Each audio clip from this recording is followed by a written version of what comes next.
హల్లెలూయా, హల్లెలూయా. ఒకసారి గట్టిగా చెప్దాం, హల్లెలూయా. మరి అందరూ కూడా మరి దేవుని వాక్యాన్ని వినటానికి సిద్ధంగా ఉన్నారా? దేవుని యొక్క ఆలోచనలను, దేవుని యొక్క మాటలను వినటానికి మరి సిద్ధంగా ఉన్నారని నమ్ముతున్నాం. మరి ఈ సమయంలో ఈ యొక్క మధ్యవారపు కూడుకుని ప్రార్థనతో ప్రారంభించుకుందామండి. ఆయన మాటలు వినటానికి మనసుని అంతటిని దేవుని మీద లగ్నం చేసి మనము ఆయన వైపు చూద్దాం. మన సేవకుని ద్వారా మరి దేవుడు తన వర్తమానాన్ని పంపించబోతుండగా ప్రార్థన చేసుకుందాం. అట్లా నా యొక్క పల్లవి పాడుకొని తర్వాత మరి సమయం అంతా కూడా దేవుని సేవకుడు తీసుకోబోతున్నారు. కాబట్టి త్వరపడి మీరందరూ కూడా కూర్చొని, ఇళ్లలోనే కూర్చున్న వాళ్ళు ఒక దగ్గర కూర్చొని ఎటు వెళ్లకుండా మనస్ఫూర్తిగా మరి దేవుని యొక్క వాక్యాన్ని వినాలని ప్రేమపూర్వకంగా తెలియజేస్తున్నాం. మరి చిన్న ప్రార్థన చేసుకొని మరి యొక్క కూడికను ప్రారంభించుకుందాం. అందరూ తల వంచినట్లయితే. మహాపరిశుద్ధుడా, ప్రేమగల తండ్రి, పాదములకు వందనాలయ్యా. స్తుతులు, స్తోత్రాలు. ఆశ కలిగిన ప్రాణం తృప్తిపరిచే దేవుడు నాయన మీకు వందనాలు చెల్లించుకుంటున్నాం. మా ప్రాణం ఆశపడుతున్నది ప్రభువా. అయ్యా, మనిషి అనేవాడు ఆశాజీవి ప్రభువా. నాయన అది కావాలి, ఇది కావాలని ప్రభు ఆశపడుతూ ఉంటాడు తండ్రి. కొంతకాలం తర్వాత ప్రభువా నాయన ఆశపడుతూ ఉన్నప్పుడు ప్రభువా అన్నీ ప్రభు పొందుకున్న తర్వాత ఇంకా ఆశ కలుగుతుంటుంది నాయన. అయ్యా, ఆ ఆశ ప్రభువా ఏదని ప్రభు పరీక్షిస్తున్నప్పుడు, సెర్చ్ చేస్తున్నప్పుడు నాయన ఆశ ప్రభు దానికి ఆశకు కారణం నీవు నాయన అని అర్థమవుతుంది ప్రభు. మీకు వందనాలు. ఎప్పుడైతే మీరు దొరుకుతారో ప్రభా, అయ్యా మా ఆశకు సంతృప్తి కలుగుతుంది. అయ్యా మా ఆశకు లిమిట్ ఏర్పడుతుంది ప్రభా. అయ్యా మీరు దొరకనంతసేపు ప్రభా డబ్బు వెంట పరిగెత్తుతాం, లేదంటే పేరు వెంట పరిగెత్తుతాం, లేదంటే ఇంకొక దాని వెంట పరిగెత్తుతూ ఉంటాం. మా ఆశకు సంతృప్తి కలగదు నాయన. ఎప్పుడైతే మిమ్మల్ని పొందుకుంటాం, మిమ్మల్ని కలుసుకుంటాం, మీ సన్నిధిలో గడుపుతాం, మిమ్మల్ని ప్రేమిస్తామో మా ఆశకు అయ్యా నైనా సంతృప్తి కలుగుతుంది దేవా. మీకు వందనాలు చెల్లించుకుంటున్నాం. ఈ సమయంలో ప్రభా ఆశపడుతున్నాం తండ్రి, మీ స్వరం వినాలని ప్రభా. అయ్యా నైనా సోమవారం నుంచి ఇంతవరకు మీరు మమ్మల్ని కాపాడిన విధానం బట్టి వందనాలు చెల్లించుకుంటున్నాం. ఈ మధ్యవారపు ఈ యొక్క కూడికలో ప్రభా మీ యొక్క స్వరాన్ని వినటానికి అయ్యా నేను వేగిరమే వచ్చి ఉన్నా, మమ్మల్ని జ్ఞాపకం చేసుకొని వేడుకుంటున్నాం తండ్రి. స్తోత్రం. ప్రతి ఒక్క అయ్యా మా అందరికీ కూడా నేను గ్రహించగలిగిన మనసును మీరు కలుగొచ్చాను వేడుకుంటున్నాం తండ్రి. మా సేవకుని మీరు బలపరచండి. నీ దైవజనం నిలబడుతుండగా నీ బిడ్డను ఆత్మాభిషేకం నింపి ప్రభా బలమైన వర్తమానమును ప్రభా మీరేమైతే మీరు మాతో మాట్లాడాలనుకుంటున్నారో ప్రతి అయ్యా మాటను నీ బిడ్డ ద్వారా మాకు నాయన తెలియజేయమని వేడుకుంటున్నాం తండ్రి. నువ్వు మాట్లాడుతున్నావు, నీ బిడ్డ స్థిరంగా ఉన్నారు దేవా. కానీ మేము ప్రభా వినగలిగిన వారిగా, గ్రహించగలిగిన వారిగా మమ్మల్ని చేయండి అయ్యా. సహాయం చేయండి. విన్న వాక్యం ఎక్కడ వ్యర్థమైపోవద్దు ప్రభా. అయ్యా మీకు స్తోత్రం చెల్లించుకుంటూ మా మనసును పరిపూర్ణంగా మీ స్వాధీనంలోకి అప్పగించుకుంటూ యేసు నామములో అడిగి వేడుకొని ప్రార్థిస్తున్నాం పరమ తండ్రి. ఆమేన్. హల్లెలూయా. మరి ఈ సమయంలో మనకు చిన్న పనులు పాడుకొని దేవుడిని స్తుతించుకుందాం. ఆ తర్వాత మన యొక్క దైవజనం ద్వారా దేవుడి వర్తమానం విందాం. అందరూ మాతో కలిసి పాట పాడడం మనం చేస్తున్నాం. మన బృందం వచ్చి పాడుతుండగా నన్ను నడిపించు యేసు నాదనే పాట పాడుతుండగా మాతో కలిసి మీరు కూడా దేవుని స్తుతించాలని ప్రేమపూర్వకంగా తెలియజేస్తున్నాం. హల్లెలూయా.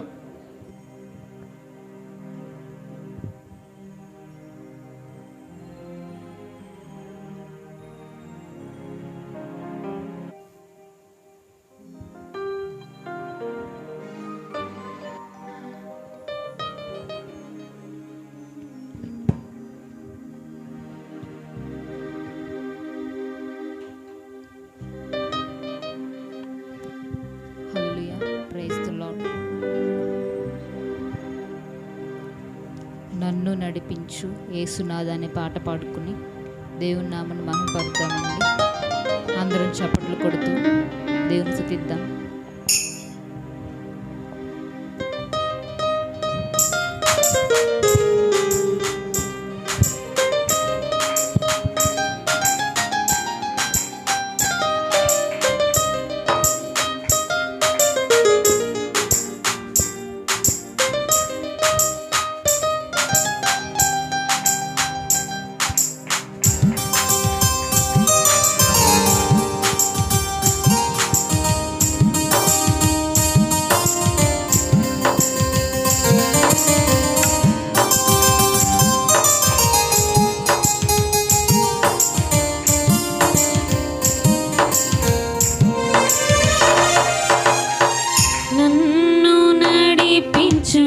యేసునాథా నీకు వందనమయ్యా.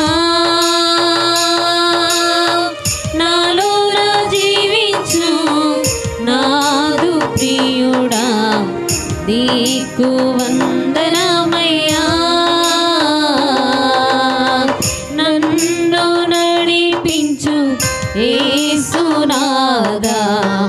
నీకు వందనమయ్యా నాలోన జీవించు నాదు ప్రియుడా నీకు వందనమయ్యా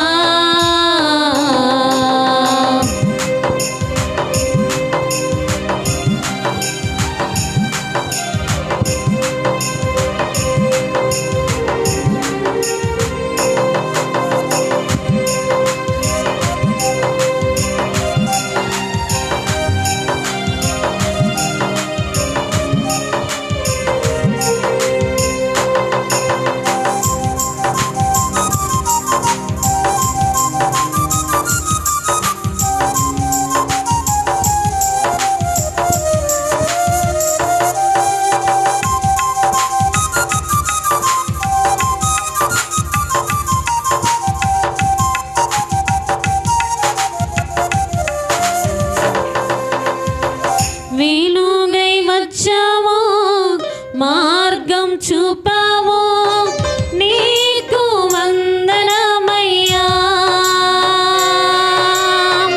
వెలుగై వచ్చావో మార్గం చూపావో నీకు వందనమయ్యా నాశనం నుండి కాపాడినావు నీకు వందనమయ్యా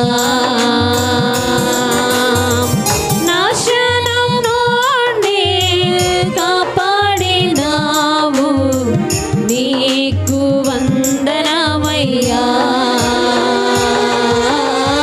నన్ను నడిపించు యేసునాదా నీకు వందనమయ్యా నాలోన జీవించు నాదు ప్రియుడా నీకు వందనమయ్యా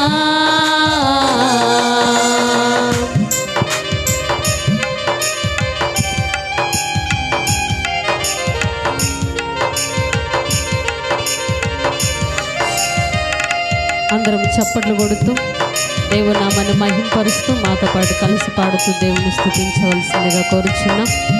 ప్రతి ఒక్కరూ లైవ్ చూస్తున్న బిడ్డలు మరి సంఘంలో ఉన్న వారందరూ కలిసి దేవుని స్తుతిస్తూ దేవుని మహింపరచవలసిందిగా మనవి చేయొచ్చు.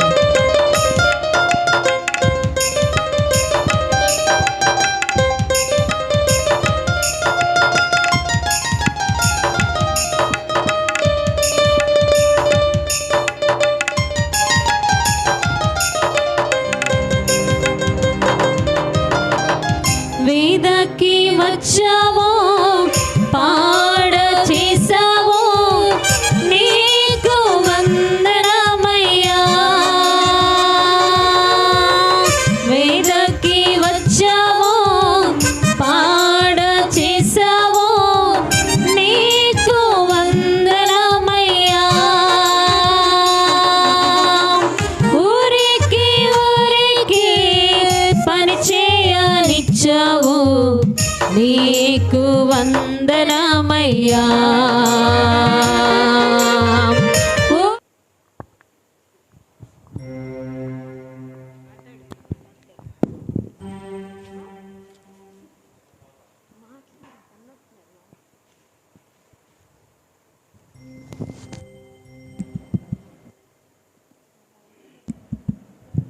హల్లెలూయా హల్లెలూయా.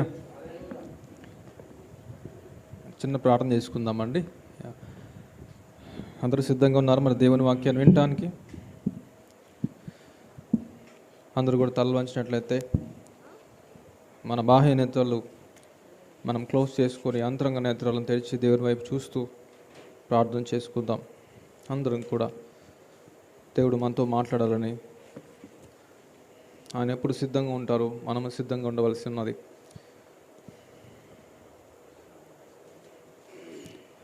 మనం దేవునితో గడపడానికి సమయం మనం దేవునికి ఇచ్చినట్లయితే ఆయన మనతో గడపడానికి ఆయన తన సమయాన్ని మనకి ఇవ్వగలరు.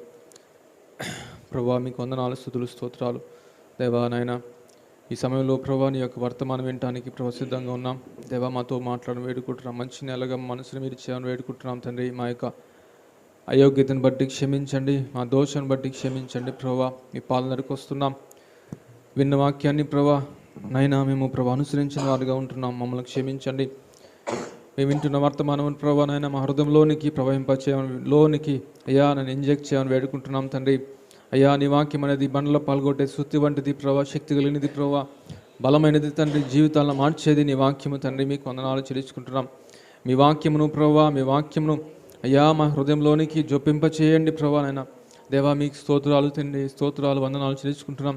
నీ వాక్యం శక్తి కలిగినది, నీ వాక్యం బలమైనది ప్రభా నైనా, పరిపూర్ణమైనది నీ వాక్యము తండ్రి, పరిపూర్ణమైనది నీ వాక్యము తండ్రి. నీ వాక్యము చేత మమ్మల్ని కట్టమని వేడుకుంటున్నాం. ఈ సమయంలో ప్రభు నీ వాక్యము చేత మమ్మల్ని దర్శించని వేడుకుంటున్నాం నైనా. మా సేవకుని మీరు బలపరచండి, ఆత్మాభిషేకంతో నీ బిడ్డ నింపి అయ్యా నైనా మాతో మీరు మాట్లాడని వేడుకుంటున్నాం తండ్రి. మీ మాటలు భద్రంగా దాచుకునేవారుగా చేయండి, భద్రంగా వాటిని అనుసరించేవారుగా చేయండి ప్రభువా. అయ్యా నైనా పరిగెత్తుకునేవాడు పరిగెత్తుతూ వెళ్ళేవాడు కూడా అయ్యా నైనా కనిపించే వానికి కూడా కనిపించే విధంగా ప్రభా అయ్యా నీ వాక్యాన్ని మేము ప్రభా చూస్తూ ఉండే విధంగా ప్రభా మీ వాక్యాన్ని వినాలి తండ్రి. పరిగెత్తుతున్నా కానీ ప్రభా నైనా రోడ్డు మీద ఉన్న ప్రభా ఫ్లెక్సీస్ ప్రభా, వాల్ పోస్టర్స్ ప్రభా మాకు ఎలా కనిపిస్తుంటాయో పెద్ద పెద్ద అక్షరాల వలె అయ్యా అలా కనిపిస్తూ ఉంటాయి. నేను ఎంత పరిగెత్తుతున్నా కానీ, ఫాస్ట్గా వెళుతున్నా కానీ దేవా అలాగా మీ వాక్యం మా హృదయంలోకి ఉండాలి, ఎప్పుడు మా హృదయంలో కనిపిస్తూ ఉండాలి, మా మనసుకి ప్రభానైనా అర్థమవుతూ ఉండాలి ప్రభా. దేవా అలా మీరు చేయమని వేడుకుంటున్నాం తండ్రి. అయ్యా దయచేసి నాయన మీ కృప రానియండి. మీ కృప ఉంటే ప్రభా మాకు అర్థమవుతుంది నాయన. మీ కృపను మాకు అనుగ్రహించండి ప్రభా, సహాయం చేయండి అయ్యా. మీకు స్తోత్రం చెల్లించుకుంటున్నాం అయ్యా. మీ యొక్క ప్రభా మాటకు, మీ యొక్క ప్రభానైనా మాటకు మేము మనసును అయ్యా నైనా మేము మా మనస్సును ప్రభానైనా అర్పించుకుంటూ అయ్యా యేసు నామములో అడిగి వేడుకొని ప్రార్థిస్తున్నాం ప్రభా తండ్రి. ఆమేన్.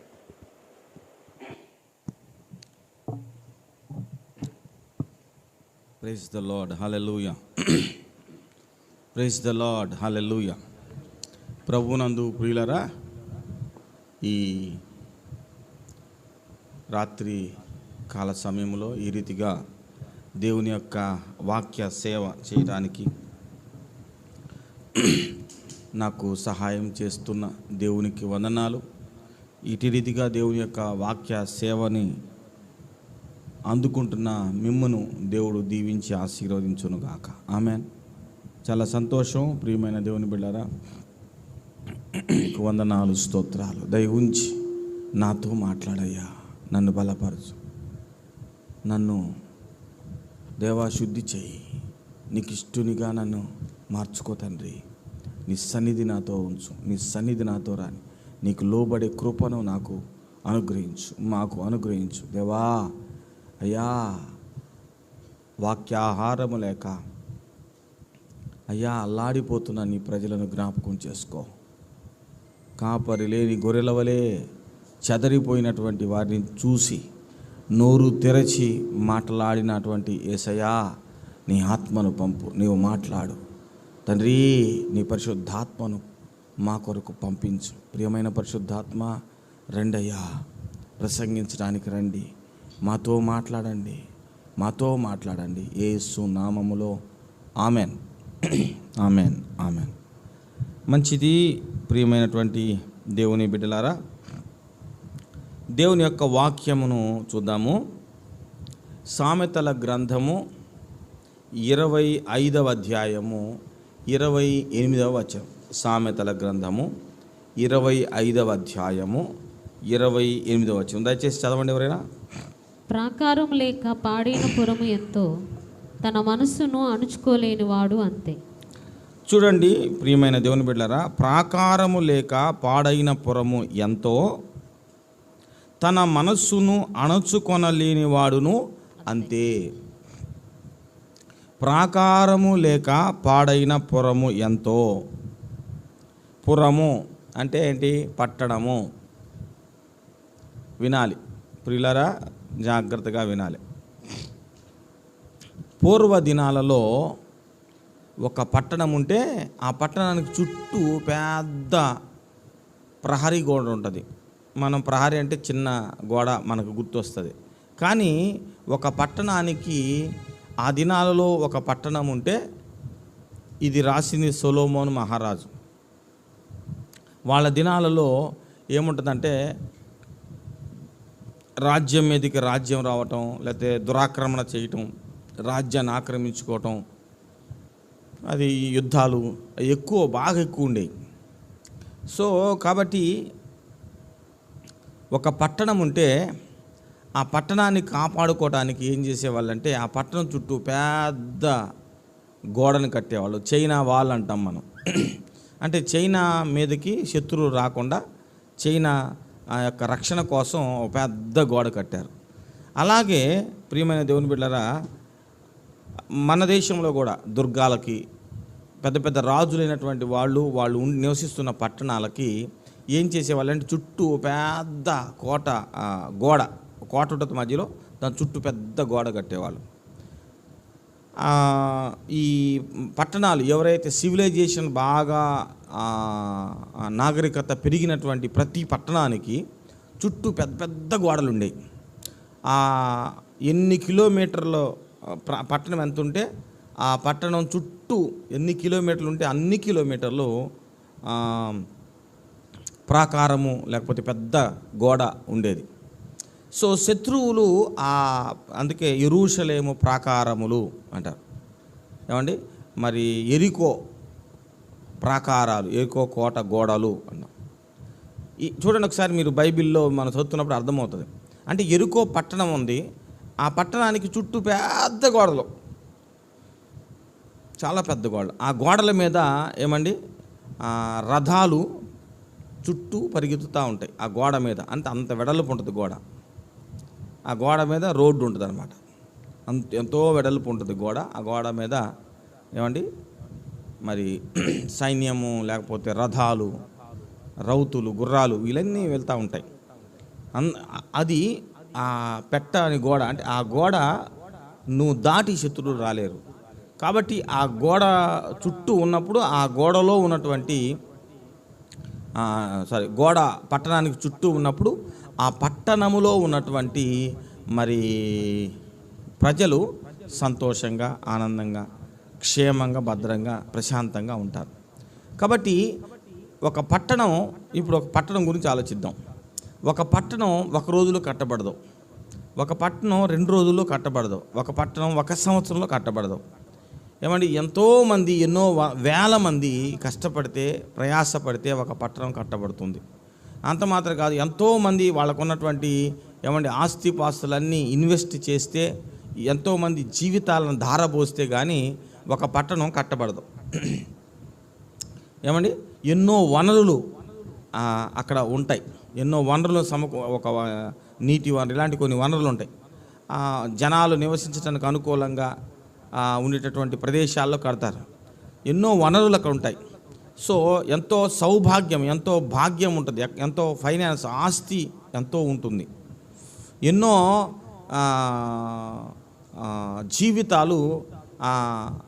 జీవితాలతోటి ఆ యొక్క పట్టణం ముడిపడి ఉంటుంది. ఎంతోమంది అక్కడ జీవిస్తూ ఉంటారు.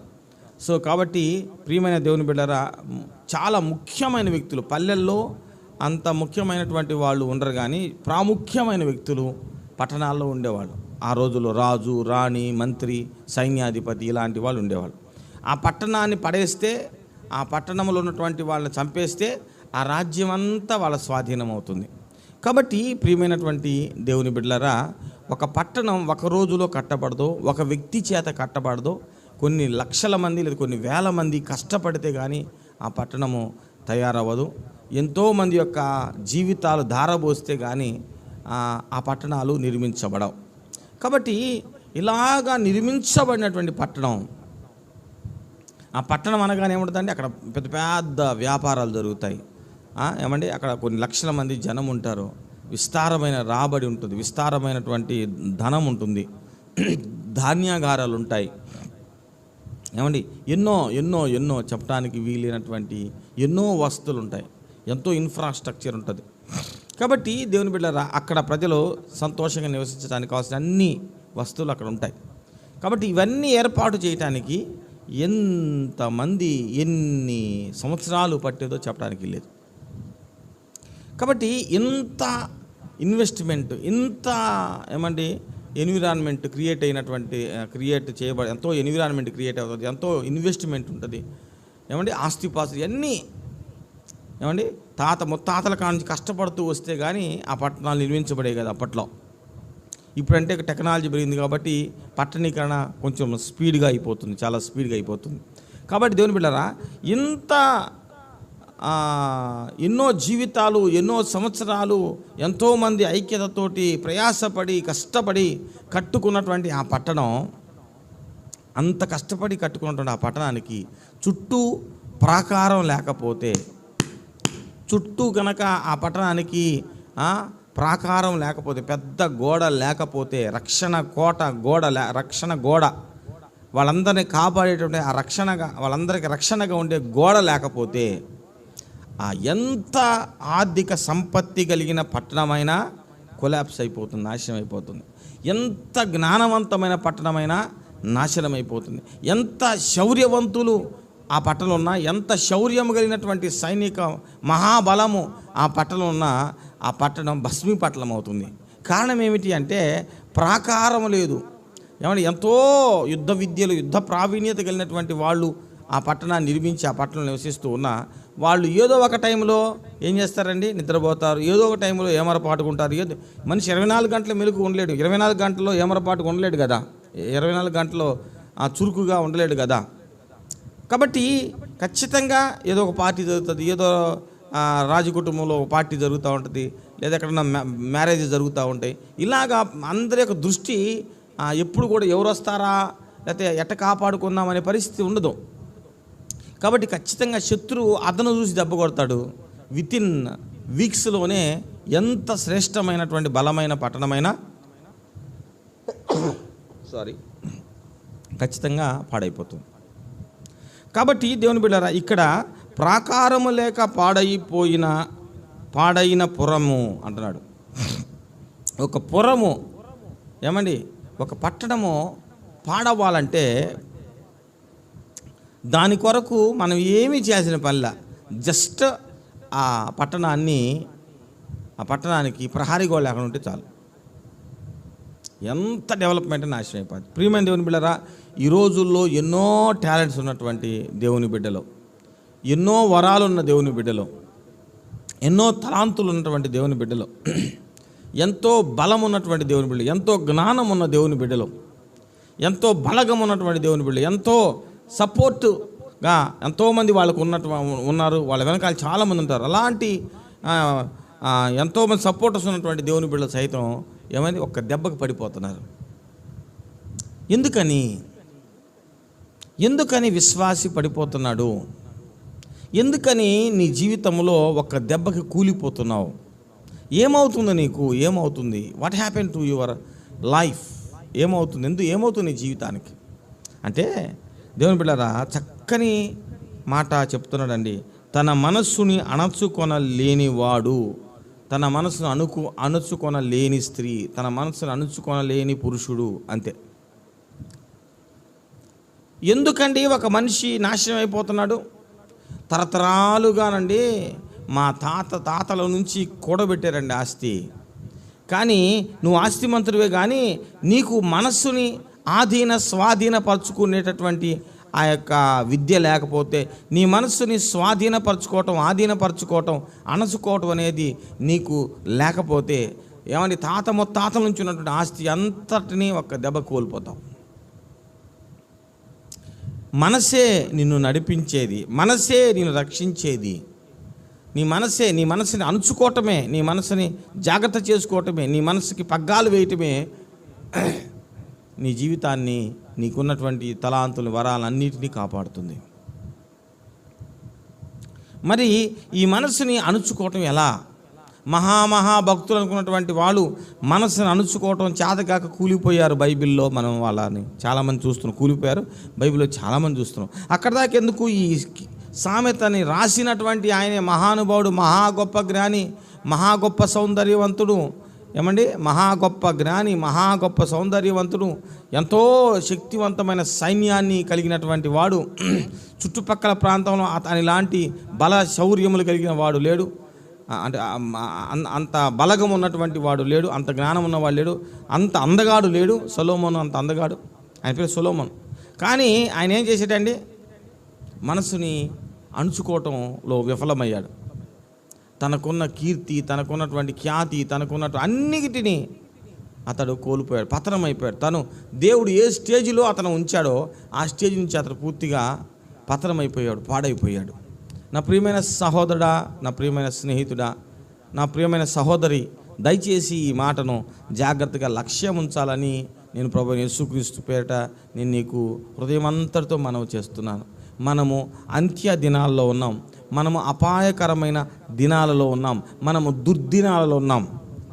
ఏమండి, మన మనస్సుని స్వాధీనపరచుకోవటం, మన మనస్సుని అణుచుకోవటం అనేది మనకు రాకపోతే మనము ఎన్ని ఉన్నా వాటన్నిటినీ కోల్పోతాం. ఉన్న స్థాయి నుంచి పూర్తిగా భ్రష్టమైన స్థాయికి పడిపోతాం. కాబట్టి ఈ విషయాన్ని మనము చాలా జాగ్రత్తగా గమనించాలి. ఏమండి, కొంతమందికి ఇప్పుడు కొంతమందికి ఏముంటుందంటే ఏదో ఒక బలహీనత ఉంటుంది, కొంతమందికి నిద్ర బలహీనత ఉంటుంది, భయంకరంగా ఉంటుంది అనమాట. వాళ్ళు సోమరితనం అనమాట, బాగా సోమరితనం, కంట్రోల్ ఉండదు వాళ్ళకి, ఏ పని చెయ్యలేవు. వాళ్ళకి ఎన్నో తలాంతులు ఉంటాయి, ఎంతో జ్ఞానం ఉంటుంది, ఎంతో ఆస్తి ఉంటుంది. సోమరివాడు చేతులు అన్నంలో చేయి పెడతాడంట, చేతి దగ్గరికి నోటి దగ్గరికి ఎత్తుకోవటం, ఎత్తడట. అలాంటి భయంకరమైనటువంటి సోమరిపోతుతనం అనే ఒక్క బలహీనత. నువ్వు వ్యభిచారివి కాదు, నువ్వు దొంగవు కాదు, నువ్వు హంతకుడు కాదు, నీకు ఏమి లేవు, కానీ ఒక బలహీనత ఉందనుకో, నీకు ఆ ఒక్క బలహీనత చాలు. నిద్ర విషయంలో నువ్వు మనసుని కంట్రోల్ చేసుకోలేకపోతున్నావు, నీ శరీరాన్ని అదుపు చేసుకోలేకపోతున్నావు. కాబట్టి తప్పకుండా ఏమైపోద్ది, బైబిల్లో ఉన్నటువంటి మాట ఏంటంటే, సోమరి వాని చేను నేను దాటి రాగా అంటే దాని కంచె, దాని గోడ పడిపోయింది. ప్రియమైన దేవుని బిడ్డలారా, ఏమండి, చిన్న బలహీనతే కదండి. అవును, నీ మనస్సుని స్వాధీనపరచుకోలేకపోయే ఆ విషయంలో, కాబట్టి పాడైపోయేటటువంటి అవకాశం ఉందని బైబిల్ చెబుతుంది. కొంతమంది కోపాన్ని కంట్రోల్ చేసుకోలేరు, అస్సలు కంట్రోల్ చేసుకోలేరు. ఆ కోపాన్ని కంట్రోల్ చేసుకునేటువంటి వాళ్ళని ఏం చేస్తారంటే మిగిలిన రెచ్చగొడతా ఉంటారు, అటు గుచ్చుతూ ఉంటారు, రెచ్చగొడతా ఉంటారు. కోపాన్ని కంట్రోల్ చేసుకోలేము. కోపాన్ని కంట్రోల్ చేసుకునేప్పుడు ఏమైపోద్ది, మనసును అంచుకోవటం. జ్ఞానులు ఏం చేస్తారట, ఈ సామెతల గ్రంథంలో ఉంది, జ్ఞానులు ఏం చేస్తారంటే కోపాన్ని అణచుకొని చూపించకుండా ఉంటారు. ప్రియులరా, ఒకసారి ఈ మాటను మనం జాగ్రత్తగా ఆలోచించాలి. ఒకవేళ కోపాన్ని అణుచుకోలేకపోతున్నావా, చేతులు ఏదుంటే అది విసిరేయటం, ఫోన్ ఉంటే విసిరేయటం, చెంబు ఉంటే విసిరేయటం కదా, బాగా కోపం ఉందా నీకు, బలహీనుడు ఆ విషయంలో. ప్రియమైన దేవుని బిడ్డ, కోపాన్ని అణుచుకోవటం నీకు రాకపోతే, కోపంలో నువ్వు ఏది పడితే అది మాట్లాడితే అది రికార్డ్ అవుతుంది. ఆ తర్వాత అది నీ జీవితాన్ని ధ్వంసం చేసే మాటగా అది పనిచేస్తుంది. కాబట్టి మనము విశ్వాసులముగా, దేవుని నమ్ముకున్నటువంటి వారిగా మనస్సుని అదుపు చేసుకోవటం, దాని మీద మనం సాధకం చేయాలి, మనం ప్రాక్టీస్ చేయాలి. నాకు కోపం ఎక్కువ. యాక్చువల్లీ నేను చాలా కంట్రోల్ చేసుకుంటూ ఉంటాను, ఎప్పటికప్పుడు. అయినా కానీ చుట్టుపక్కల ఖాళీగా ఉండరు, ఎచ్చగొడతానంటారు అనమాట. వాళ్ళ యాంగిల్లో వాళ్ళు మాట్లాడుతూ ఉంటారు. మనం తొందరపడి ఏదన్నా నేను మాట్లాడితే ఏమైపోద్ది, ఈ సంఘాన్ని నడిపించేవానిగా, ఏమండి, ఎంతోమందికి ఆత్మీయంగా నడిపించే వ్యక్తిగా, సలహాలు ఇచ్చే వ్యక్తిగా ఒక వ్యక్తి గురించి తొందరపడితే ఏమైపోద్ది, నష్టం నాకు. ఎందుకని, కష్టపడింది నేను, శ్రమపడింది నేను ఒక వ్యక్తి కోసం, ఒక ఆత్మను సంపాదించడానికి, ఒక ఆత్మని నిలబెట్టుకోవడానికి, ఒక ఆత్మను వర్ధిలో చేసుకోవడానికి ఎంతో కష్టపడతాడు సేవకుడు. తొందరపడితే వారిని మనం కోల్పోతాం. మనం ఏమైతే, what we have in our hand, మన చేతుల్లో ఏమైతే ఉన్నాయో, మన మనసును అదుపు చేసుకోలేకపోతే మన చేతిలో ఉన్న మనం కోల్పోతాం. అస్త్ర సన్యాసాన్ని మనం చేయాల్సి వస్తుంది. మనకున్న అస్త్రాలు, శస్త్రాలు మొత్తం కోల్పోతాం. కాబట్టి మనస్సుని స్వాధీనపరచుకోవటం ఎలా? తన మనస్సుని స్వాధీనపరచుకోలేనివాడు, తన మనస్సుని తన స్వాధీనం ఉంచుకోలేనివాడు, తన మనసుని అదుపు చేసుకుని, ఇంకా కరెక్ట్గా చెప్పాలంటే తన మనసుని అదుపు చేసుకోలేనివాడు, అంటే తన ఎమోషన్స్ని అదుపు చేసుకోలేనివాడు. ప్రియులరా, ఏమండి, తనలో నుంచి ఎగసి పడుతున్నటువంటి కామాన్ని, తనలో ఎగసి పడుతున్న క్రోధాన్ని, నీలో ఉన్న క్రోధాన్ని నువ్వు అణుచుకోవటం మీద నువ్వు దృష్టి పెట్టకపోతే ఏమండి ఏమైపోద్ది? స్మాష్. ఎన్నో సంవత్సరాల కష్టపడి శ్రమపడి, ఎన్నో వందల మంది వేల మంది కష్టపడి శ్రమపడి నిర్మించుకున్న పట్టణానికి ప్రాకారం లేకపోతే, గోడ లేకపోతే అది భస్మీపట్నం అయిపోతుంది. ప్రియమైన దేవుని బిడ్డారా, యెరూషలేము ప్రాకారాలు కట్టాడు నెహెమ్యా. ఎందుకనంటే యెరూషలేము పట్టణంలోనికి ఎవడబడితే వాడు వచ్చి పట్టణాన్ని దోచుకొని వెళ్ళిపోతున్నారు, తగలబెడుతున్నారు, కాల్చేస్తున్నారు. ఆ పట్టణంలో నివసించేటటువంటి వారికి రక్షణ లేదు. పురుషులకి రక్షణ లేదు, స్త్రీలకు రక్షణ లేదు, పిల్లలకు రక్షణ లేదు, ఆస్తులకు రక్షణ లేదు. నెహెమ్యా ఏడ్చి దుఃఖపడి ప్రార్థన చేసుకొని దేవుని సన్నిధిలో గోజాడి నిర్ణయం తీసుకొని వచ్చి యెరూషలేము పట్టణానికి చుట్టూ ప్రాకారాలను కట్టాడు, గోడలను కట్టాడు. కొన్ని చోట్ల గోడలు పోతే వాటన్నిటినీ తిరిగి రిపేర్ చేశాడు. ఆ తర్వాత మళ్ళీ యెరూషలేము పట్టణం డెవలప్ అవ్వటం స్టార్ట్ అయింది. కనుక దేవుని బిడ్డరా, మన జీవితంలో మనం కష్టపడి సంపాదించుకున్నటువంటి ఉపవాసం ఉండి ప్రార్థన చేసి వరాలు పొందుకోవచ్చు, ఉపవాసం ఉండి ప్రార్థన చేసి ఆస్తిని పొందుకోవచ్చు, లేకపోతే కష్టపడి శ్రమపడి ఎన్నిటినో పొందుకొని ఉండొచ్చు, రిలేషన్స్ని డెవలప్ చేసుకొని ఉండొచ్చు, ఎంతోమందితో సత్సంబంధాలు నువ్వు కలిగి ఉన్నావేమో.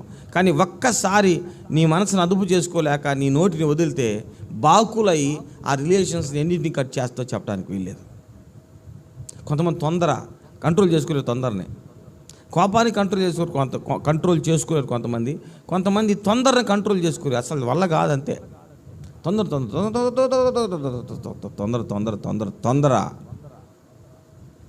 కంట్రోల్ చేసుకోలేరు. నీ మనస్సుని అణుచుకోలేని పరిస్థితుల్లో నువ్వు ఉన్నావా? You are in very dangerous zone. You are in a serious situation. My dear brother, you will lose anything at any time. కాబట్టి ఏం చేయాలి? మన మనస్సులో రేగుతున్నటువంటి భావోద్రేకాలని మనము అణుచుకోవటం, మనము సాధన చేయాలి. అణుచుకోవటం మనకు రావాలి. కొంతమంది ప్రేమ ఉంటుంది, అబ్బా నా కూతురే ఎంత ప్రేమను అదుపు చేసుకోలేరు, అస్సలు అదుపు చేసుకోతారు. దాంట్లో విశ్వాసులు చచ్చిపోతున్నారు, మమ్మీ నీ సినిమాకి వెళ్తాను, సరే లేమ్మా, సరే లేలే, ప్రేమ అదుపు చేసుకోలేరు. మమ్మీ అబ్బాయితో మాట్లాడుతున్నాను మమ్మీ, నాకు ఆ అబ్బాయి అంటే ఇష్టం, ఏం మాట్లాడరు వీళ్ళు. ప్రేమ పానీలేం అమ్మాయేగా, పానీలేం అబ్బాయేగా, అదుపు చేసుకోలేరు. తర్వాత ఏమైపోద్ది? కష్టపడి శ్రమపడి పెంచుకున్నటువంటి కూతురు సర్వనాశనం అయిపోతుంది. ప్రేమని అదుపు చేసుకోలేం మనం. మన గుండెల్లోంచి రేగుతున్నటువంటి ప్రేమని, భావోద్రేకాలు అదుపు చేసుకోలేరు మనలో చాలామంది. ప్రేమైన దేవుని బిడ్డరా, ప్రతి భావోద్రేకానికి, అది ప్రేమైనా ఏదైనా, ప్రతి కోపమైనా ఏమండి ఏదైనా సరే వాటికి వాటిని అణుచుకోవటం మనకు రావాలి. ఇది బైబిల్ నేర్పిస్తున్న గొప్ప మార్గం. ఆమేన్. కొంతమందికి ఏమండి కామాన్ని అదుపు చేసుకోలేరు, అస్సలు అదుపు చేసుకోలేరు. ఆ ఉద్రేకాన్ని, కామోద్రేకాన్ని అదుపు చేసుకోలేరు. నాకు తెలిసినటువంటి ఒక విశ్వాసి బాగా ఉపవాస ప్రార్థన చేసుకునేవాడు. కానీ భార్యతో ఉండటంలో ఆయన అదుపు లేకుండా ఉంటే దేవుడు గద్దించాడు. ఒకసారి నేను నసరపేటలో చదువుకునేటప్పుడు ఆ అన్నయ్య నాకు చెప్పాడు ఏడుస్తూ, నాతో దేవుడు మాట్లాడాడు, సురేష్ ఏంటి అన్నయ్య అంటే ఇట్లా. అంటే మనము ప్రతి భావోద్రేకాన్ని అదుపు చేసుకోవాలి. విచ్చలవిడితనంగా మనం ఉంటే మనము అలాగ మన జీవితాన్ని కనుక మనము అదుపు ఆజ్ఞలు లేకుండా కనుక మన మనసుని ఆధీనం చేసుకోవటం, లేదా మనసుని అదుపు చేసుకోవటం మనకు రాకపోతే ఖచ్చితంగా మనం నష్టపోతాం, దెబ్బతింటాం. ఎంత దెబ్బతింటాం అంటే పూర్తిగా దెబ్బతింటాం.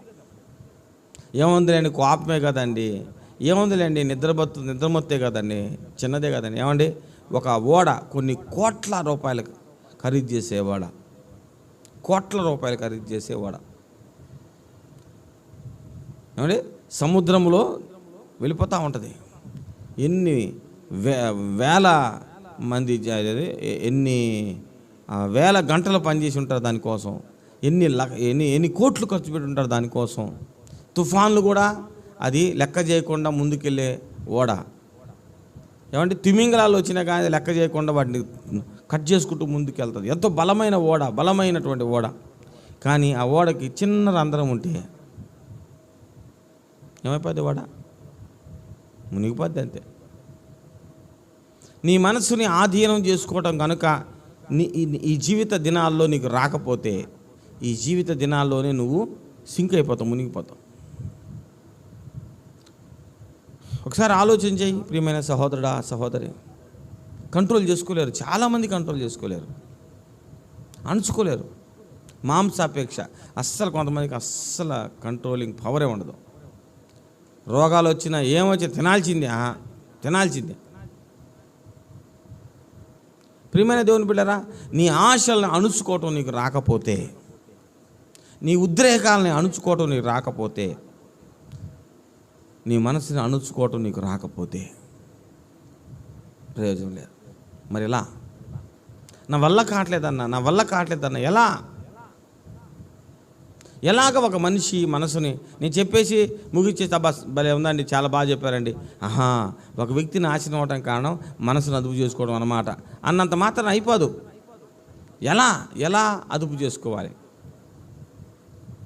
ఏమండి, జ్ఞానము ఉప్పొంగ చేస్తుంది. కొంతమంది జ్ఞానం ఉంటుంది, ఆ జ్ఞానం రెచ్చగొడతా ఉంటుంది. రెచ్చగొట్టి నీకంటే కేక ఎవరు లేరు, నీకంటే తోపు ఎవరు లేడు, నువ్వే తురుము, నువ్వే తోపు అని రెచ్చగొడతా ఉంటుంది. నీలో ఉన్నటువంటి ఆ అతిశయం పెరిగిపోతూ ఉంటుంది. నీ మనసును అంచుకోలేకపోతున్నావా? నీ అందం చూసి అందరు అబ్బా ఎంత బాగున్నావు అమ్మాయి, ఎంత అందంగా ఉన్నావు, అబ్బాబ్బా నీ తోలు సూపర్, అస్సలు మామూలుగా నీ హైట్ సూపర్, నీ వెయిట్ సూపర్ అని అందరూ అంటుంటే రెచ్చిపోతూ ఉంటారు. అణుచుకోలేరు మనసుని. నా మాటలతో ఎవరినైనా పడేస్తాను అంటారు కొంతమంది, నా మాటలతో ఏ అమ్మాయినైనా పడేస్తానంటారు కొంతమంది, నాకు వాక్చాతుర్యం ఉంది అని వాక్చాతుర్యాన్ని మంచి కొరకు వాడు, నో ప్రాబ్లం. కానీ దాన్ని బట్టి నీ మనస్సు అతిశయిస్తూ ఉంటే, దాన్ని బట్టి నువ్వు ఉద్రేకపరచబడుతూ ఉంటే, నీ మనసు అదుపు చేసుకోలేకపోతే ఏమైపోద్ది? అంతే, నాశనం వచ్చేస్తుంది. ఎంత డేంజర్ జోన్లో మనం ఉన్నాము. నీ శత్రు ఎవరో కాదు, నీ మనసే. నీ శత్రు ఎవరో కాదు, నీ భావోద్రేకాలే. వేరెవరో వచ్చి నాశనం చేయరు తమ్ముడు, వేరెవరో వచ్చి నాశనం చేయరు చెల్లెమ్మ, ఎవ్వరు నాశనం చేయరు నిన్ను. నువ్వు చెప్పే అన్ని సాకులు అబద్ధాలే. నేను డెవలప్ అవ్వడం కారణం ఆయన, నేను డెవలప్ అవ్వడం కారణం ఆమా. నో, కాదు. కంట్రోల్ చేసుకోవాలి, భావోద్రేకాలు అదుపు చేసుకోవాలి. గర్వం నీలో పెరుగుతూ ఉంటుంది. ఏమండి, సెల్ఫ్ కాన్ఫిడెన్స్ బాగా పెరిగిందనుకో, గర్వం అయిపోద్ది.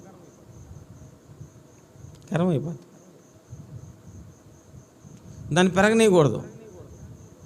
కాన్ఫిడెన్స్ ఉండాలి, కానీ అది అతిశయించనీయకూడదు. ప్రియమైన దేవుని బిడ్డ, కొంతమంది అయితే ఆత్మీయంగా ఎంత అతిశయిస్తారో చెప్పడానికి వెళ్తారు. నేను ప్రార్థన చేస్తే దిగొచ్చుద్ది అంతే పరలోకం, దేవుని సన్నిధి. అది విశ్వాసం, అది కాన్ఫిడెన్స్ అయితే నో ప్రాబ్లం. కానీ ఎవడరా బచ్చాలి మీరంతా ఆఫ్టర్ గాళ్ళు, నేను ప్రార్థన చేస్తే దేవుడు మాట్లాడతాడంతే. నేను ప్రార్థన చేస్తే 8 గంటల ప్రార్థన చేస్తే ఏమనుకుంటున్నావు? ఫినిష్. నీ మనస్సుని అణుచుకోలేకపోతే గోడ లేని పట్టణానివే, ప్రాకారం లేని పట్టణానివే. ఎప్పుడు శత్రువులు వస్తారో తెలియదు, శత్రువులందరి దృష్టి నీ మీద ఉంటుంది. ఏమండి, పల్లె మీద శత్రువుల దృష్టి ఎక్కువ ఉండదు, ఎందుకంటే పల్లెలో ఎక్కువ ఆస్తిపాస్తులు ఉండవు, పెద్దగా ఏముండదు. కానీ పట్టణంలో ఆస్తిపాస్తులు ఉంటాయి, పట్టణంలో అందగత్తెలు ఉంటారు, పట్టణంలో ఐశ్వర్యవంతులు ఉంటారు. ఏమండి, ఈ ప్రపంచంలో జరిగేటటువంటి పోరాటాలని దేనికోసం అండి? ఆస్తి కోసం, తర్వాత స్త్రీ కోసం. శ్రేష్టమైనవన్నీ ఏమండి ఆ పట్టణంలో ఉంటాయి. కాబట్టి జనం ఏం చేస్తారు? ఆ పట్టణం మీద దృష్టి పెడతారు. కష్టపడి పంట పండించటం వలన పంట రావటం వేరు, దోచుకోవటం ఒకరు పూటలు అయిపోద్ది. కానీ పంటని కష్టపడి పండించడానికి ఎంత ఎన్ని నెల్లు బట్టి ఎంతమంది కష్టపడతారు, కానీ దోచుకోవటం ఎంత పని. ఈజీ కదా. ఒక అమ్మాయిని చిన్నప్పటి నుంచి కష్టపడి ఒక అమ్మాయిని ఒక స్థాయికి తీసుకురావడం ఎంత కష్టమండి. ఒక ఇంజనీర్ని ఒక డాక్టర్ని చేయడం పేరెంట్స్ ఎంత శ్రమ పడతారు. కానీ ఆ అమ్మాయిని పడేయటం ఏముంది, పోటీలు పెట్టుకో, రే నేను ఆ అమ్మాయిని పడేస్తాను చూడు. ఆమె పడదు. ఆమె ఎందుకు పడుతుంది, ఎందుకు పడిపోతుందంటే ఆ అమ్మాయికి తన మనసుని స్వాధీనపరచుకోవడం రాకపోతే, ఆ అమ్మాయి యొక్క కామోద్రేకాన్ని ఆమె అదుపు చేసుకోలేకపోతే పడిపోద్ది. పేరెంట్స్ లాస్ అయిపోతారు, పేరెంట్స్ దుఃఖపడతారు, ఆ అమ్మాయి జీవితంలో మొత్తాన్ని కోల్పోతుంది. కాబట్టి మనస్సుని ఇంకా చెప్పాలంటే భావోద్రేకాలని ఇంకా క్లోజ్గా చెప్పాలంటే కామాన్ని, క్రోధాన్ని, మదాన్ని ఏమండి వీటిని ఈ భావోద్రేకాలని నీవు అణుచుకోవటం రావాలి.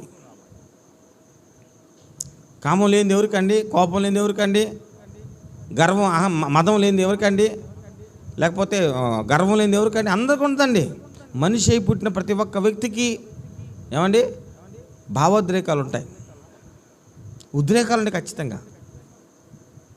వాటిని అణుచుకోవటం రాకపోతే నీ శ్రమ, నీ కష్టం, నీ జీవితం, నీ సమయం అంత మొత్తం శత్రువు దోచుకుంటాడు, సైతాన్ దోచుకుంటాడు.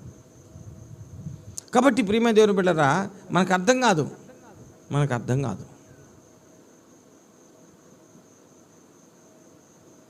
నేను ఎంతోమంది బిడ్డల్ని నడిపిస్తూ ఉన్నాను, యవనస్తుల్ని. వాళ్ళ జీవితాన్ని చూసినప్పుడు సంతోషం అనిపిస్తుంది. అరే ఎన్ని టాలెంట్స్ ఉన్నాయి ఈ అమ్మాయికి, ఎన్ని టాలెంట్స్ ఉన్నాయి ఈ అబ్బాయికి, అబ్బా బాబా బాబా ఎంత అభిషేకం ఉంది ఈ అమ్మాయికి, ఎంత అభిషేకం ఉంది ఈ అబ్బాయికి, ఎంత పిలుపు ఉంది ఈ అబ్బాయికి.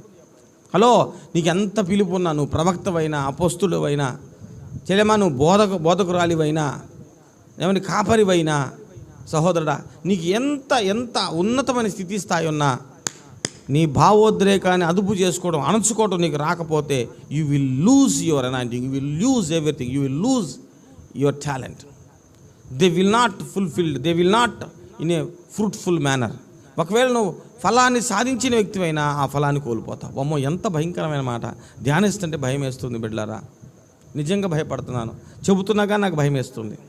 ఎంతమంది బిడ్డలు వాళ్ళ జీవితాలను కోల్పోతున్నారు, వాళ్ళ సాక్ష్యాలను కోల్పోతున్నారు, వాళ్ళ ఆస్తిని కోల్పోతున్నారు, వారి పరలోక పిలుపుని కోల్పోతున్నారు, ఏమండి వాళ్ళ పరలోక పౌరసత్వాన్ని కోల్పోతున్నారు. ఎందుకు?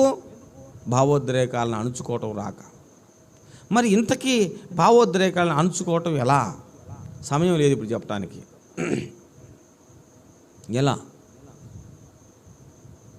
ఎలా అంటే సమయం లేదు, కానీ ఒక మాట చెబుతా. నీతి కొరకు ఆకలి దప్పులు గలవారు ధన్యులు, వారు తృప్తిపరచబడతారు. గమనించండి ప్రియమైన దేవుని బిడ్డలారా, నీకు నీ మనస్సుని అణచుకోవటం గురించి ప్రభువు సన్నిధిలో తృష్ణ, తీవ్రమైన ఆశ, వాంఛ కలిగితే నీ ఆశని దేవుడు తృప్తిపరచబోతున్నాడు. ఆమెన్, హల్లెలూయా. ప్రియమైన దేవుని బిడ్డలారా, మరొకసారి చెప్తున్నాను, మనలో నిగ్రహ శక్తి లేకపోతే మనం తీవ్రంగా నష్టపోతాం. మనం నమ్ముకున్న వాళ్ళని నష్టపరుస్తాం, మనం వెంబడించేటటువంటి వాళ్ళని కూల్చుకుంటాం. మితిమీరిన కామోద్రేకం, మితిమీరిన కోపం, మితిమీరిన అహంకారం, మితిమీరిన అసూయ. కొంతమంది అసూయ అదొక భావోద్రేకం, దాన్ని అదుపు చేసుకోలేరండి, అసలు సమస్య లేదు, అదుపు చేసుకోలేరు అంతే. వాళ్ళు అసూయ పట్టడం తప్పని తెలిసినా వాళ్ళని అదుపు చేసుకోలేరు. కొంతమంది వేరే వాళ్ళ గురించి చెడు చెప్పడం అనేది అసలు ఆగదు, అది వాళ్ళ బలహీనత, వాళ్ళు కంట్రోల్ చేసుకోలేరు, చెబుతూనే ఉంటారు, చెడు చెబుతూనే ఉంటారు. పొర్రపాటు కూడా అక్కాయి నోరు తెరిచి ఒక వ్యక్తి గురించి మంచి చెప్పదు.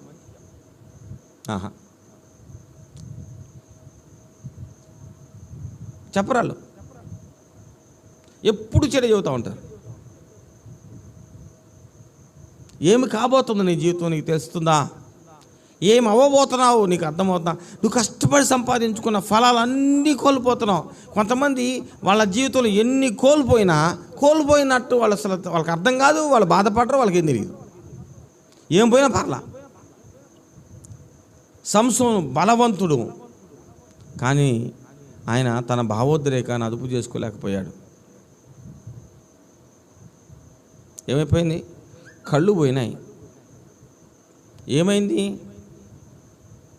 అభిషేకం కోల్పోయాడు, దేవుడితో సంబంధాన్ని కోల్పోయాడు, దృష్టి పోయింది,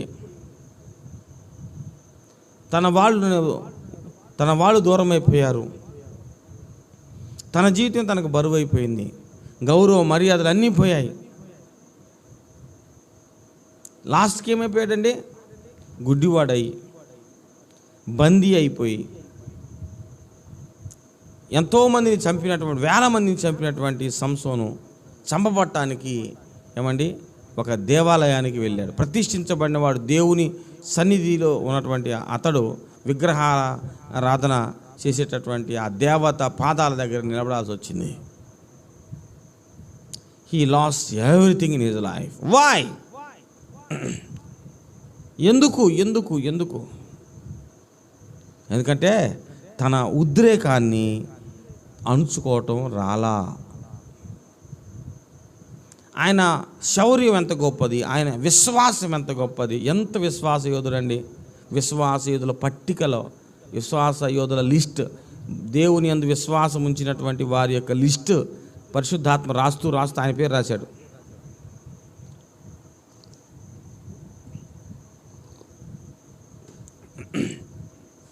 బలవంతుడు, అభిషేకించబడినవాడు. అయిపోయింది. ఉద్రేకాన్ని అంచుకోలేకపోయాడు. తన జీవితంలో పడిన కష్టం వల్ల వచ్చిన ఫలితం అంతటినీ కోల్పోయాడు. తానుందెందుకు? ఫిలిస్తీన్ల చేతుల్లోంచి విడిపించటానికి. ఇప్పుడు ఏకంగా ఇప్పుడు దాకా కష్టపడి ఫిలిస్తీ చేతుల్లోంచి విడిపించాడు. ఇప్పుడు గొత్తగా మొత్తం దేశం మొత్తాన్ని ఫిలిస్తీన్ చేతికి అప్పగించేటువంటి పరిస్థితిలోకి వెళ్ళిపోయాడు. కారణం ఎంతో ధైర్యశాలి, ఎంతో విశ్వాసం కలిగిన వాడు, ఎంతో బలం కలిగిన వాడు, కారణ జన్ముడు.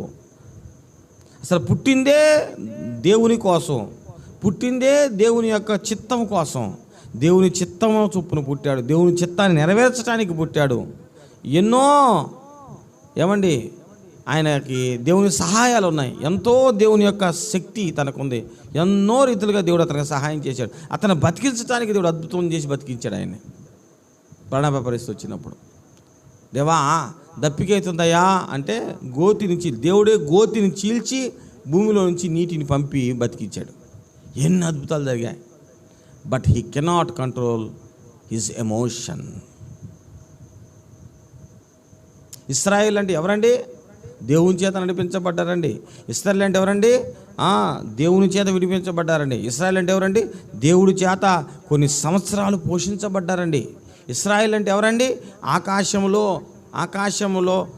అంటే పగలు మేఘం ఉండేదండి వాళ్ళకి, రాత్రి ఏమండి వెచ్చగా మేఘం అయిపోయేది, అగ్నిలాగా మారిపోయి రాత్రి అంతా ఏమండి వెచ్చగా ఉండేది. ఎందుకంటే ఎడారిలో వాళ్ళు నడవాలి. పగులంతా ఎడారిలో ఎండ, తీవ్రమైన ఎండ, చచ్చిపోతారు. నీడ. దేవుడే వారిని కాపాడాడు, దేవుడే వారిని పోషించాడు. దేవుడే తన ఆకాశం నుండి దేవుడే దేవదూతలకు పెట్టి ఆహారాన్ని పెట్టి వాళ్ళని పోషించాడు. దేవుడే వాళ్ళని నడిపించాడు. బైబిల్లో ఉంటుంది, యెహోవా మాట చొప్పున వాళ్ళు నడిచారట. మేఘం నడిచినప్పుడు నడిచారు, ఆగినప్పుడు ఆగారు. దేవుని సెలవు చేత నడిచారు. వాళ్ళు అద్భుతాలు చూశారు, ఆశ్చర్యకారాలు చూశారు. But they cannot control their emotions. So కాబట్టి వాళ్ళు ఏం చేశారండి? వాళ్ళలో చాలామంది దేవునికి ఇష్టలుగా ఉండలేకపోయారట. అందుకని అరణ్యంలో ఏమైనా సంహరింపబడ్డారు. ఏ దేవుడైతే వారిని విడిపించారో ఆ దేవుడే వారిని సంహారానికి అప్పగించాడు. కారణం ఏంటంటే వాళ్ళు దేవునికి ఇష్టలుగా ఉండలేకపోయారు. ఏమండి చూడండి ఒకసారి మీరు, అరణ్యములో సంహరింపబడి వారు ఆశించిన ప్రకారము మనము చెడ్డ వాటిని ఆశింపకుండునట్లు ఈ సంగతులు మనకు దృష్టాంతములుగా ఉన్నవి. సరేండి, వాళ్ళు ఆశించారు, వాళ్ళ ఆశలని అదుపు చేసుకోలేకపోయారు. ఏమేమి ఆశలో తర్వాత రాశాడు. వ్యభిచారమని, శోధించారని, సనుక్కున్నారని, ఇలా చాలా చెప్పాడు. సో ఫైనల్గా ప్రియమైన దేవుని బిడ్డరా, వాళ్ళ ఆశలని అణుచుకోలేకపోయారు. దేవుని చేతే మనం చాలామంది నాకు దేవుడు మాట్లాడాడండి, అద్భుతాలు చేశాడండి, దేవుడు నడిపించాడండి. ఎవరు కాదన్నారండి? చాలా దేవుని శక్తివంతమైన కార్యాలు మీరు చూశారండి, మీరు గొప్ప భక్తులని, మీరు గొప్ప భక్తురా అంటారండి. అమ్మో మీ అంత భక్తి, మీ అంత విశ్వాసం, అమ్మో అయ్యో నిజమే, కరెక్టే. మిమ్మల్ని చూసి చాలామంది హ్యాపీగా సంతోషంగా ఉండొచ్చు. బట్ నీ ఆశని అణుచుకోవటం నీకు రాకపోతే, నీ మనస్సుని అణుచుకోవటం నీకు రాకపోతే, నీవు ఏమైతే కలిగి ఉన్నావో వాటన్నిటిని కోల్పోతావు, నీవే కోల్పోతావు. వాళ్ళు చూడండి ఏమంటే ఎంతో త్యాగం చేసినటువంటి వాళ్ళు, ఎంతో ధైర్యంతో దేవునితో నడిచినటువంటి వాళ్ళు, ఏమంటే ఏక మనసుతో మోసే వెళ్దామంటే వెళ్దాం పా అని అన్నటువంటి వాళ్ళు, సాహసోపేతమైనటువంటి నిర్ణయం తీసుకొని సాగిపోయినటువంటి వాళ్ళు, చరిత్రలో ఎవ్వరూ చేయనంత గొప్ప సాహసాన్ని వాళ్ళు చేశారని ఇశ్రాయేలు. అమ్మో, తలుచుకుంటే భయం వేస్తుంది. వాళ్ళ జీవితాలను పణంగా పెట్టి వాళ్ళు బయలుదేరారు, వాళ్ళ పిల్లల భవిష్యత్తు పణంగా పెట్టి వాళ్ళు బయలుదేరారు. ప్రియమైన దేవుని బిడ్డరా, ఒకసారి జాగ్రత్తగా ఆలోచించి ఎంత విశ్వాసంతో వాళ్ళు బయలుదేరారు. కానీ వాళ్ళల్లో ఉన్న ఆశలని వాళ్ళు అణుచుకోలేకపోయారు. ప్రియమైన దేవుని బిడ్డరా, ఇది మనందరికీ ఎంతో మరి భయంకరమైనటువంటి హెచ్చరిక. ఇది మనందరికీ ఎంతో భయంకరమైన హెచ్చరిక. మన పరిస్థితి ఏంటి?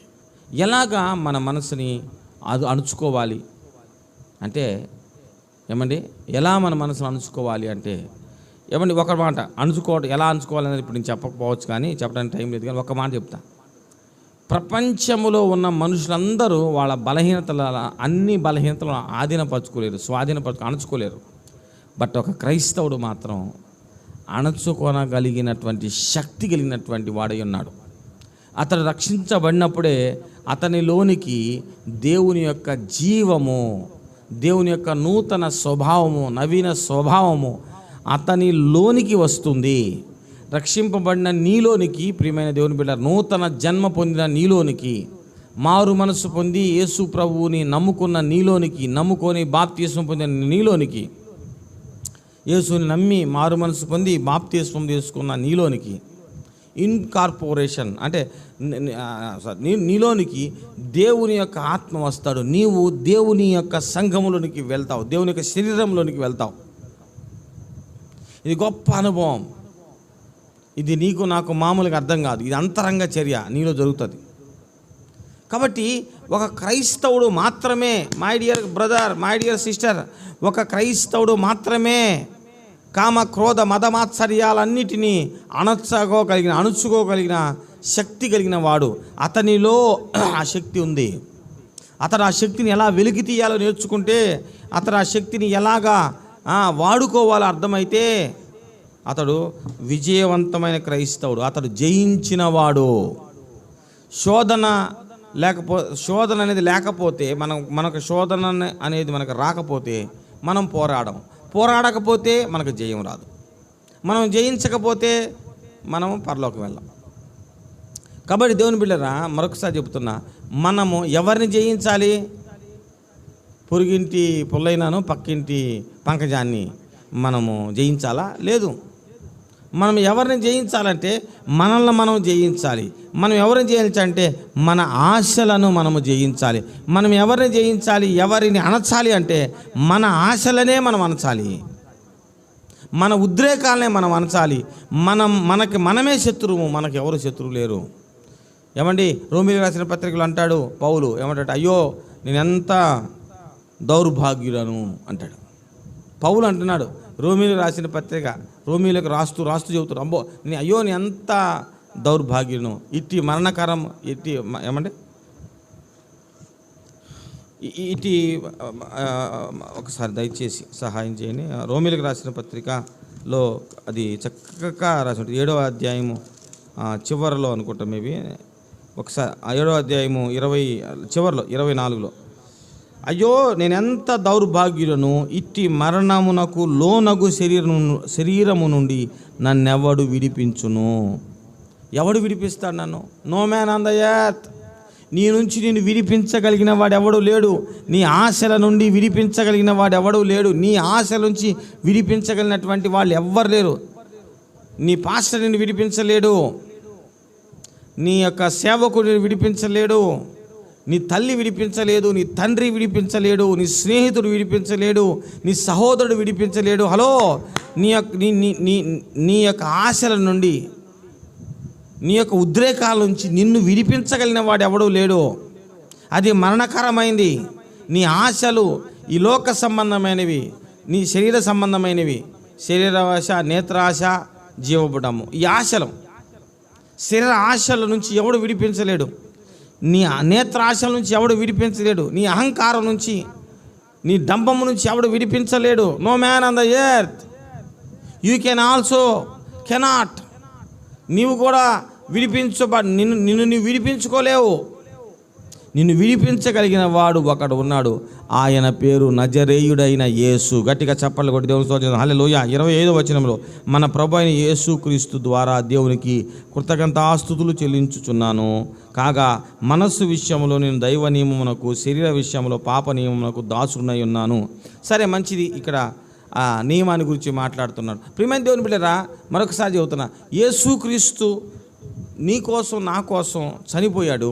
నీ పాపానికి నా పాపానికి ఆయన వెల చెల్లించాడు. ఆయన తిరిగి లేచాడు. ఆయన పరిశుద్ధాత్ముడు తిరిగి లేపిన పునరుద్ధాన శక్తితోటి. ఆ పునరుద్ధాన శక్తిని నీకు నాకు మారు మనసు పొందినప్పుడు ఆయన ఇచ్చాడు. ఆయనలో ఉన్న జీవాన్ని, యేసులో ఉన్న జీవాన్ని నీలోకి నాలోకి పంపాడు. ఆ జీవాన్ని నువ్వు వృద్ధి చేసుకుంటే, ఆ జీవాన్ని నువ్వు బలపరుచుకుంటే, నీ యొక్క ఆత్మను బలపరుచుకుంటే, ఆమేన్, హల్లెలూయా, నీ ఆత్మ చేత ఈ యొక్క శరీర క్రియలను, ఈ ఉద్రేకాలని అణచగలవు, చంపగలవు. ఆమేన్. ఆ 8వ అధ్యాయంలో ఆ మాట చెప్తాడు. కనుక నా ప్రియమైనటువంటి సహోదరుడా, సహోదరి, క్రైస్తవుడు అయిన నీకు అది సాధ్యమో. నువ్వు నిరుత్సాహపడాల్సిన పని లేదు, కృంగిపోవాల్సిన పని లేదు. ఖచ్చితంగా సాధ్యమే. ఆ మార్గాన్ని నువ్వు తెలుసుకో. ఆమేన్. ఇప్పుడు ఆ మార్గం గురించి బోధించడానికి సమయం లేదు. బట్ ఒకటి మాత్రం నేను చెప్తున్నా, అదేమిటంటే you can win the race, you can win the battle because you are a chosen vessel. నీవు దేవుని చేత, ప్రతి విశ్వాసికి నేను చెప్పే మాట ఏంటంటే, అమ్మా, నీవు దేవుని చేత ఎంచుకోబడ్డావు, పిలువబడ్డావు, వేరు చేయబడ్డావు, వేరుపరచబడ్డావు. నీలో యేసు యొక్క స్వంత జీవము నీలో ఉంది. దానిని అభివృద్ధి పరచుకోవాలి. దానిని నువ్వు అభివృద్ధి పరచుకోవాలి. నువ్వు ఆత్మీయంగా ఎదగాలి. నీ ఆత్మ ఎదిగి నీ మనస్సుని అణచాలి. Amen. It can be done by a Christian, by a sound Christian. ఆరోగ్యవంతమైన, సౌండ్ అంటే ఆరోగ్యం, ఆరోగ్యవంతమైన క్రైస్తవుడు ఖచ్చితంగా తన భావోద్రేకాలని తొక్కేస్తాడు, నిర్దాక్షిణ్యంగా వ్యవహరిస్తాడు. ఆమేన్. నీ భావోద్రేకాలతో నువ్వే నిర్దాక్షిణ్యంగా వ్యవహరించాలి. వీరెవరో వ్యవహరించరు. అతగాడు బాగున్నాడు అబ్బా అని నువ్వు అనుకుంటున్నావు అనుకో చెల్లెమ్మా, వేరే వాళ్ళ అమ్మాయి ఎందుకమ్మా అంటే నీవు ఆమె మీద, నీవు ఆ తల్లి మీద, తండ్రి మీద, నేను నడిపించే నాయకుడి మీద నువ్వు రివర్స్ అవుతావు.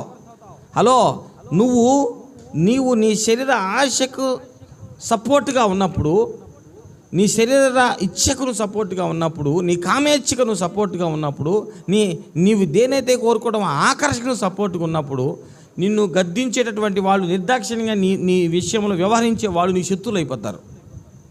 వాళ్ళ జీవితాలను నువ్వు అంతం చేస్తావు. మరొకసారి చెబుతున్నా, నీ కామోద్రేకానికి నువ్వు బలవుతావు, అంతేగాని ఎవరో బలవటం గురించి కాదు. నాకు తెలిసి ఒక సేవకుడు ఉన్నాడు, ఒక లవ్ మ్యారేజ్ని గట్టిగా ఖండించేసరికి ఆ సేవకుడు పులిపీట మీద ఉండగానే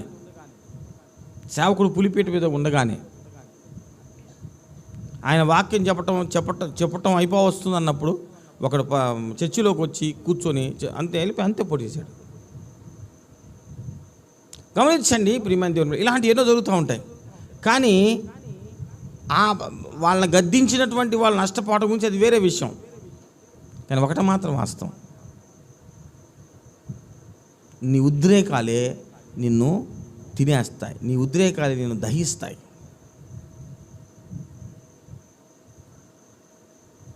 ఏమండి, ఆజ్ఞ అతిక్రమం పాపం. ఎందుకు ఆజ్ఞ అతిక్రమిస్తున్నాడు మనిషి?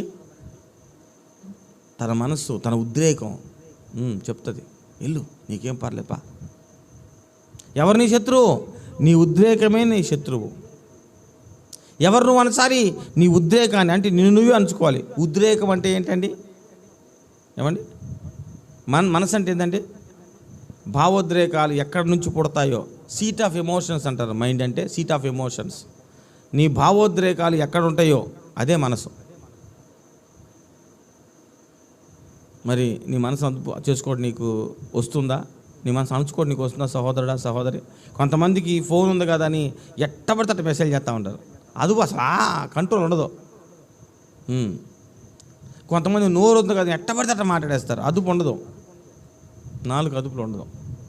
మన భావోద్రేకాలను మనం అదుపు చేసుకోలేకపోతే ప్రాకారము లేకుండా ఉన్న పట్టణం ఎట్లా ధ్వంసం అయిపోద్ది, ఎట్లా పాడైపోద్ది, అట్లా పాడైపోతా ఉంటామో మామూలు విషయంగా. ఎన్నో సంవత్సరాలు కష్టపడి శ్రమపడి ఎంతోమంది శ్రమపడి సంపాదించి నిలబెట్టుకున్నటువంటి పట్టణం ధ్వంసం అయిపోవట్లేదా? అలాగే నీ శక్తి, నీ సామర్థ్యత, నీ జీవితం, నువ్వు పండి అంత బాధి. కాబట్టి ఎవ్వరు ఈ లోకంలో మనుషులు ఎవరు కూడా ఈ లోకంలో వాళ్ళ మనసుని అన్ని విషయాల్లో ఆధీనపరచుకోలేరు, అన్ని విషయాల్లో అణుచుకోలేరు. బట్ ఏ క్రిస్టియన్ క్యాన్, ఒక క్రైస్తవుడు తప్పకుండా చేయగలడు. అన్ని ఉద్రేకాలని అదుపులో ఉంచుకోగలిగినటువంటి వాడిని మహాపురుషుడు అంటారు. మహాపురుషుడు అంటారు మన హిందూ దేశంలో, హిందువులు అంటారు. అమ్మో ఆయన మహాపురుషుడు అండి, అన్ని ఉద్రేకాలని ఆయన అదుపులో ఉంచుకున్నాడండి. అమ్మో మామూలుడు కాదండి. అవి నిజాలు కాదో మనకు తెలియదు కదా. మనము దేవుని నమ్ముకున్న బిడ్డలు, మనకి వాళ్ళ పురాణాల గురించి ఐడియా లేదు. కానీ ఒకటి మాత్రం వాస్తవం, ఇన్ ద బైబిల్లో మనకు ఖచ్చితంగా స్పష్టంగా అనిపిస్తుంది. యేసుని తిరిగి లేపిన ఆత్మ ఈరోజు నీలో నాలో నివసిస్తుంది. యేసులో ఉన్న జీవము ఈరోజు నీలో నాలో ఉంది. యేసుని తండ్రి ఎలా ప్రేమించి అదే ప్రేమతో తండ్రి మనల్ని ప్రేమిస్తున్నాడు. We can win the race in a easy manner. యేసుప్రభు అన్నాడు, నా కాడి సులువు, నా భారం తేలిక, నా దగ్గర నేర్చుకోండి, నేను దీన మనసు కలిగిన వాడిని, నేను నేర్పిస్తాను మీకు అంటున్నాడు. ఎందుకు కృంగిపోతున్నావు, ఎందుకు నలిగిపోతున్నావు? నేను బయటికి రాలేనన్నా, దీనికి బానిసని, వీడికి బానిసని, ఈ అమ్మాయికి బానిసని, లే come out from that thing. Because నువ్వు దేవుని చేత ప్రేమించబడుతున్న వాడివి, నువ్వు దేవుని చేత ప్రేమించబడుతున్న దానివి. నువ్వు ఖచ్చితంగా గెలుస్తావు. నీ అంతరంగంలో ఆ శక్తి ఉంది. పక్షి ఎగురుతుంది ఎట్లా? పక్షి లోపల పక్షిని పైకి ఎగిరించగలిగిన శక్తి ఉంది. ఆమేన్, హల్లెలూయా. చేప నీటిలో ప్రయాణం చేస్తే ఎలాగా? చేప లోపల ఈదగలిగిన శక్తిని దేవుడు పెట్టాడు. అలాగే పాపాన్ని ఈదగలిగిన, పాపాన్ని అధిగమించగలిగిన, పాపాన్ని దాటుకొని వెళ్ళగలిగిన శక్తిని నీలో యేసు ప్రభు పెట్టాడు. నువ్వు ఖచ్చితంగా జయించగలవు. ఆమేన్. అయితే నువ్వు మనసు పెట్టలేదంతే, క్రైస్తవుడా నువ్వు ఎరగట్లేదంతే. ఖచ్చితంగా క్రీస్తులో విజయం ఉంది, యేసు నామములో. ఆమేన్, హల్లెలూయా. క్రీస్తులో జీవించు నాకు ఎల్లప్పుడూ జయమే.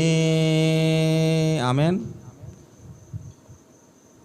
హల్లెలూయా. God bless you my dear brother and sister. I cannot speak, ఎక్కువ నేను మాట్లాడలేకపోతున్నాను, బాగా పెయిన్ వస్తుంది, వల్ల కావట్లేదు, క్షమించండి. మరలా చెబుతున్నాను దేవుని బిడ్డరా, దేవుడైతే నిన్ను విడిపిస్తాడు. దేవుడైతే నా భావోద్రేకాల నుంచి నన్ను విడిపించాలనుకుంటున్నాడు. నీ భావోద్రేకాల నుంచి నువ్వు విడిపించాలనుకుంటున్నాడు. భావోద్రేకాలను అణుచుకోవటం మనకు రాకపోతే, మనము ఏమి సంపాదించుకున్నా, ఏమి కలిగి ఉన్నా, పితరుల నుంచి ఏమొచ్చినా, మన భవిష్యత్తు ఎంత గొప్పగా ఉన్నా, మనకెంత గొప్ప దర్శనం ఉన్నా, మొత్తం బొగ్గు అయిపోద్ది, మొత్తం బూడిదైపోద్ది. బొగ్గు కాదు, బూడిదైపోతుంది. కనుక be careful about your emotions, be careful, and please watch your emotions. దయచేసి నీ భావోద్రేకాలని గమనించు. గర్వం వస్తుందా, అహంకారం వస్తుందా, కామోద్రేకం పెరిగిపోతుందా, కోపం పెరిగిపోతుందా? అమ్మా, ఏ విషయంలో ఇంత కఠినంగా చేస్తే ఎట్టపాష గారికి మేము అసలు చూడవండి, మేము చర్చికి రావండి, రాకపోతే నీకు వందనాలు. నువ్వు అణుచుకోలేనటువంటి వాడివి. వచ్చినా కొన్ని సంవత్సరాలు నీవు మందిరంలో ఉన్నా గ్యారంటీ పోతావు, ఇప్పుడు పోయినా పోతావు. కానీ నేను చెబుతున్న వాక్యం నువ్వు చర్చిని వదిలిపెట్టినా నిన్ను మాత్రం ఖచ్చితంగా వెంబడిస్తుంది. ఎందుకంటే నేను చెబుతున్న దేవుని యొక్క మాట, అది వదలదు నిన్ను. హల్లెలూయా. కనుక ప్రియమైన దేవుని బిడ్డరా, మనమందరం ప్రభు సన్నిధిలో, ప్రభువా నాకు నిగ్రహ శక్తి నేర్పించు. యెహోవా ఆత్మ నిగ్రహాన్ని ఇస్తుంది. ఇంద్రియ నిగ్రహం కలిగిన ఆత్మ, పరిశుద్ధ ఆత్ముడు నీలో ఉన్నటువంటి వాడు లోకంలో ఉన్న వానికంటే గొప్పవాడు. నీలో ఉన్నటువంటి వాడు నిగ్రహ శక్తిని నీకు అనుగ్రహించిన వాడు. నీలో ఆల్రెడీ నిగ్రహ శక్తి ఉంది. నీకు చెయ్యి ఎట్టుందో, నీ కాలు ఎట్టుందో, నీ కన్నెట్టుందో, నీకు చెవి ఎట్టుందో, నీకు నోరెట్టుందో, నీకు ముక్కెట్టుందో, ఇది ఎంత వాస్తవం. అలాగే ప్రతి క్రైస్తవునికి నిగ్రహించుకునే శక్తిని ప్రభు ఇచ్చాడు. దాన్ని గమనించి, గుర్తించి, దాన్ని సాధన చేస్తే ఖచ్చితంగా చేతిని గట్టిగా వాడుతూ ఉంటే చెయ్యి బలపడుతుంది, కాలుని బలంగా వాడుతూ ఉంటే కాలు బలపడుతుంది, శరీరాన్ని ఎక్సర్సైజ్ చేస్తూ ఉంటే శరీరంలో ప్రతి అవయవం దృఢపడుతుంది. అలాగా దేవుడు నీకు ఇచ్చినటువంటి నిగ్రహ శక్తిని నీవు సాధన చేస్తూ ఉంటే నా స్వామి యేసయ్య నువ్వు బలమైనటువంటి నిగ్రహం కలిగినటువంటి దానిగా వానిగా నిలిచి తీరతావు.